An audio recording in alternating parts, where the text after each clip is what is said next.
3 delves into the infant years of the Bank of England, the model on which most modern central banks are based. Founded in 1694, it was built on a system of tallies, a type of debt security issued by the English Exchequer for more than 700 years, and which represented the financial obligations of the state to its citizens. As well as sustaining countries, financial systems had to support global empires too.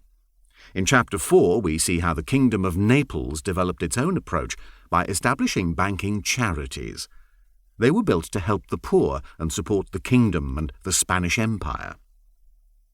Chapter 5 examines the strange case of the écu de marque, the ancestor of the euro, an international private currency that moved seamlessly across borders in early modern Europe.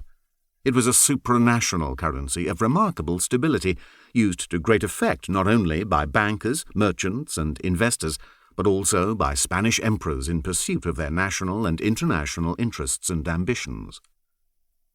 Chapter 6 features an all-star cast, Thomas Jefferson, Benjamin Franklin, and Alexander Hamilton, and tells the story of how the Continental Congress established the first public bank in North America against the historical backdrop of the limited use of coined money in the colonies.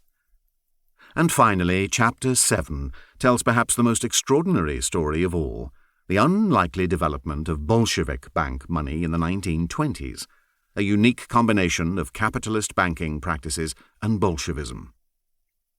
Money and Promises tells the story of how and why these various banks, in different cultures and at different times, created money for the benefit of the state.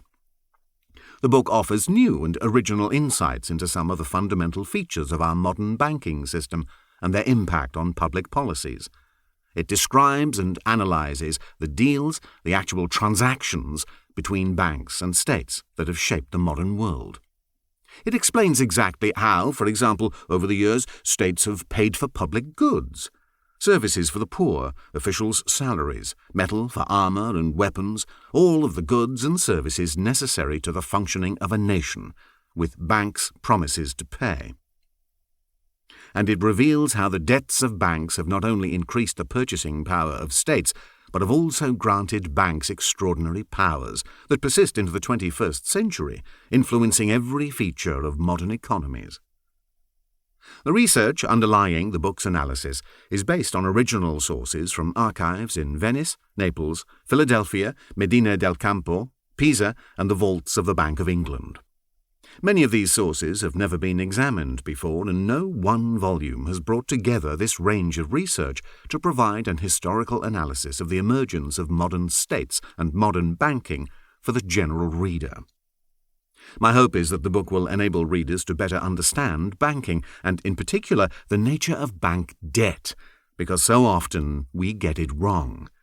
We say that we go to the bank to get money, or that we borrow money from the bank. We believe that banks earn income by lending us money, something of value which we then return at a later date.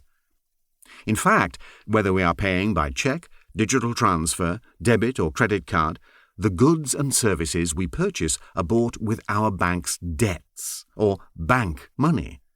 This is not a pile of cash in the vaults of an institution, but simply the bank's obligations, its promises to pay.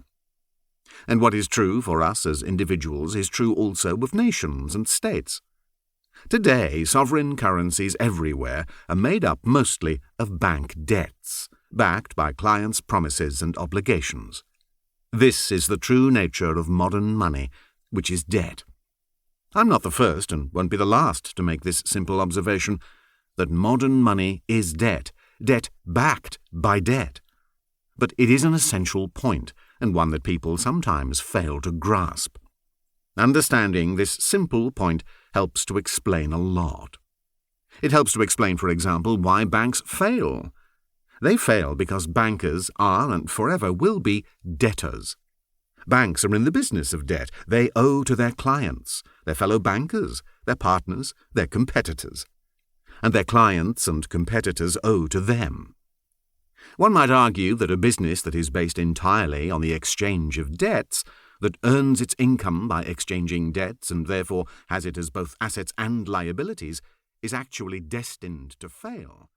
And when banks do...